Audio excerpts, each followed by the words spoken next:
Hi, ako nga pala si Lewis Gray, brand promoter dito sa Huawei Concept Store SM City Tansa. May demo lang po ako sa inyong bagong tablet ni Huawei, which is si Huawei MatePad Pro 12.2.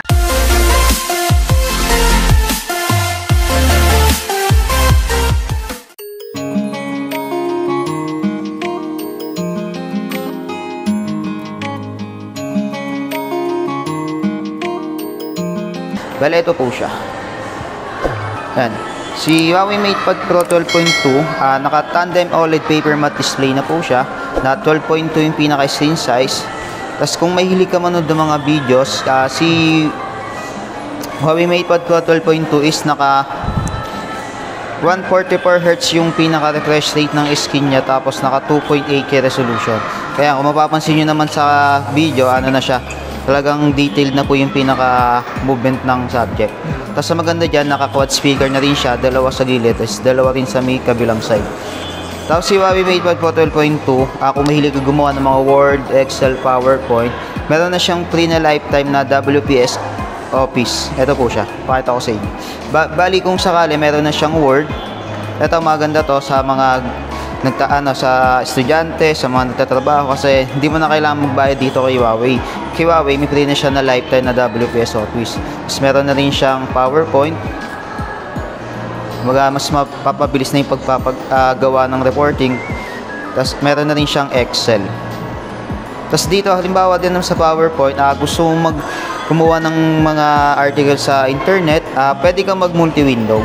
Pag multi-window, long press mo lang yung site, sa browser, may gusto nga kuhanin, sabihin natin, search lang sa Google, tapos may kukuhanin kang picture, sample is Huawei, tapos dito sa my image, using ng third pencil na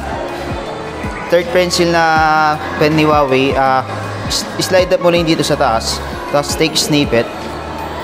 Ano mo lang po siya, i-crop, sample ito, ilipat mo lang siya dito. Kumbaga, i-drag and drop mo na lang siya, mas mabilis mo na makuha yung article. Kahit sa mga Word, pwede rin siya. Sample ito lang. Same lang, ganun lang ulit. Sample ito.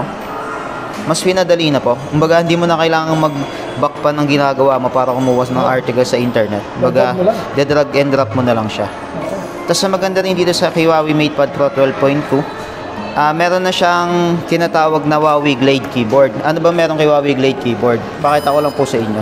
Si Huawei Glade Keyboard is, ano na po siya, meron na siyang touchpad, which is kahit di ka na gumamit ng mga Bluetooth mouse. Tapos dito sa Huawei Glade Keyboard ni MatePad Pro 12.2, meron siyang tatlong form. Meron siyang tinatawag na laptop form. Ito po siya. Pag sinabing laptop form, nag-i-style siya ng mukhang laptop. Tapos meron siyang tinatawag na studio form. Si studio form naman po, kung halimbawa naman po, mahilig ka naman mag-drawing or may gusto kang i-take down notes, meron tayong tinatawag din na Huawei Notes. Ano naman siya, kung may mga taking note ka, mas pinadali na po ni Huawei.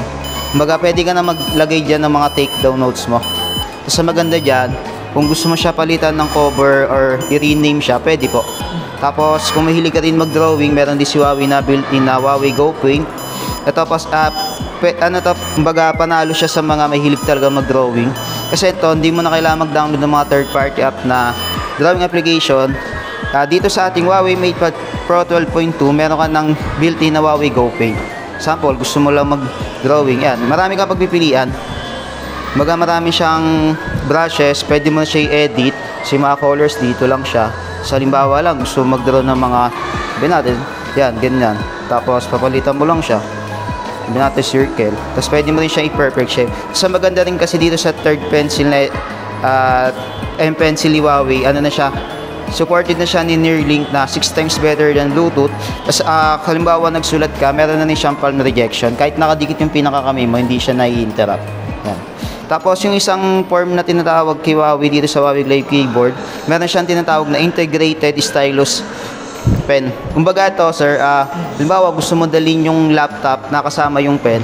Itong pen na ni Huawei, pwede mo siya ilagay sa loob.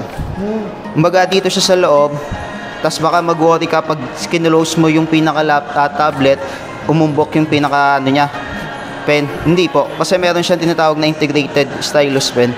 Kumbaga storage, pwede mo siya ilagay. Pag sinara mo siya, kaya kung mapapansin nyo, wala siyang umbok. Side by side po yan. Kumbaga pag dinala mo siya, mas madali. Very compact. Po. Mas ano siya, yung seamless connection, tapos mas handy dali. Tapos sa design ni Huawei MatePad Pro 12.2, yung likod niya is naka gold silk fiber. Tapos yung pinakanipis niya lang is naka 5.8mm. Na 580 grams lang po ito. Kumbaga sobrang gaang, sobrang daling dalin kaysa sa mga laptop. Oo. Opo. Pero it works sa laptop din. Apo, ang baga ano siya, tinatawag, meron nga siyang bansag sa kanya na PC-like productivity. Oh. Maga mas pinadaling dalin compare sa mga laptop. Okay. Baga ito kahit sa mo dalin pwede. Oo. Kamusta yun? Oh, sige. Tapos ang kagandahan dito sa MatePad Pro 12.2 natin, meron na siyang bigger storage. Naka 512 gig storage na po siya. Tapos naka 12 gig of RAM. Then ang maganda sa kanya is naka long lasting battery na din. Naka 10,000 mAh battery na supporting ng Huawei Supercharged is 100 watts. Kumbaga long lasting na siya, then mabilis pa siya mag-charge. In terms of camera naman, yan siya. Ano na siya, naka 13 megapixel. Tapos yung front niya is naka 8. Yan. Yun. Sobrang linaw niya rin po. Sobrang linaw na nga. Tapos yun nga is naka 144Hz, naka 2.8K resolution. Tapos ang maganda rin sa kanya, kung sakaling i-avail siya, may mga promotion din siya. Yun. Bale, ito yung promotion niya, sir, ma'am. Meron siyang, yung kaninang dinemo ko sa inyo, Huawei Glide keyboard na free, Huawei M Pencil 3rd generation, tapos additional freebies na Huawei Bluetooth mouse, tapos yung PC level WPS na lifetime. Tapos, if ever lang may mga other unit ka na gusto mo siyang i-trade, pwede mo siyang i-trade sa amin, tapos makakuha ka ng trade-in token na worth 5,000. Tapos ito ang maganda rin sa kanya, exclusive freebies lang hanggang November 10 po. Meron siyang makukuhang Huawei Watch GT4 na freebies. Smartwatch to ni Huawei. Apo. Okay. Oo. Kamusta connectivity niya sa mga printers? Ayun, kung sa mga nagtatanong sa pag halimbawa gusto niyo mag-print kasi ayun talaga yung pinakailangan ng tao eh. Pag halimbawa mag-print ka, ano siya, word printer, wireless printer, o kumbaga Wi-Fi printing. Pero pag mga Word po, hindi pa siya compatible. Kumbaga kailangan talaga mga Bluetooth o wireless printing po. Wi-Fi? Apo, Wi-Fi printing, sir. Wi-Fi printing pwede naman. Pwede naman po. With any brand? Yes po. Bali, ang kagandaan ni kasi MatePad Pro 12.2, kung sakali sa security, meron tayong tinatawag na side-mounted fingerprint. Kumbaga, less hassle na mag-tap pa ng password. Ito, itatap mo na rin pinaka-fingerprint mo. Tapos meron na rin siyang facial recognition. Sakali lang gusto mo maglagay. Tapos sa mga nag-worry na si Huawei is walang Google, hindi naman siya totoo kasi si Huawei meron tayong tinatawag na Huawei App Gallery. Si Huawei App Gallery is at top 3 largest app downloader. Kumbaga dito, pag nag-search ka ng mga Google services, sample lang, search natin si Google. Nandiyan na rin siya lahat. Even si Play Store, nandito na rin po siya. Kumbaga, kung gusto mo ilabas yung Play Store, pwede mo siya i-download tapos automatic siyang lalabas dito sa mismong home screen. Kumbaga, hindi naman hassle na rin mag-download kasi kay Huawei. Madali na po talaga siya mag-download. Dito lang sa App Gallery. Nakasanayan lang kasi natin talaga pag Android phone, magda-download tayo sa Play Store. Hindi po. Kasi si Huawei, ginawan na rin siya ng paraan, mas madali na rin. Kay App Gallery naman tayo magda-download. So, bali, it works as a laptop and a tablet. Apo, sir, yun yung pinaka-ano niya talaga. Kumbaga, ano siya, tablet na parang laptop na rin talaga. But it is better than a laptop. Kumbaga, ang pinaka-advantage lang kasi nito sa mga laptop, hindi mo na kailangan magdala ng malalaking laptop. Kumbaga, mas handy siyang dalhin. Tapos sa connection, mas seamless connection kasi tong keyboard, tong pen, pag chinarge siya, dito lang din mismo sa tablet. Napasigod itong mouse, naka-wireless connectivity. Wireless connectivity na rin niya, sir. Huawei din naman siya. Kumbaga to, pwede mo rin siya i-connect. Kasi maganda kasi sa Bluetooth ni Huawei, up to 5 to 7 device, kaya niya i-cater. Kumbaga sabay-sabay, pwede siyang i-connect. Bluetooth speaker, ganyan. Lala, kung baga, yun, kahit anong i-connect mo, kayang-kaya niya i-connect. Kung sakali lang gusto niyo mag-avail, pwede kayong pumunta dito sa SM City Tansa. Hanapin niyo lang po ako si Lewis. O kaya, PM lang kayo sa page namin na Huawei Experience Store SM City Tansa. And it is available for how much?